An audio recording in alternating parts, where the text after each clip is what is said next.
pourquoi le chemin de la lumière change de direction près des objets lus. En réalité, l'univers est vide, mais nous pouvons percevoir l'univers entier comme repli d'étoffe pour comprendre plus facilement comment fonctionne la gravité.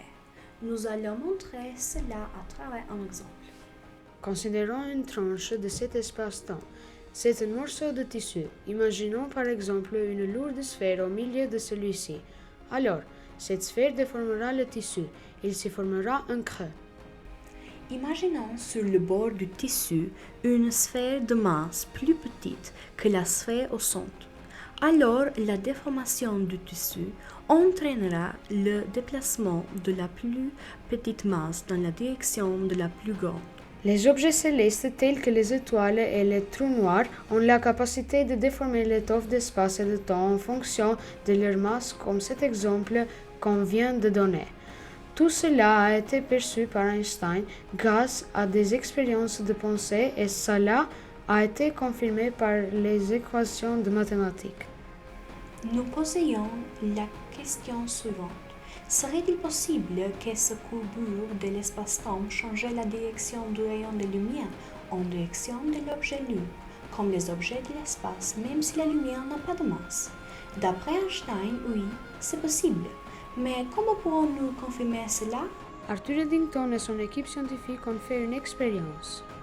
Ils connaissaient la place de quelques étoiles et d'après la théorie d'Einstein, l'étoile qui se trouve derrière le Soleil doit être observée dans un autre positionnement parce que la lumière courbée rend l'étoile visible.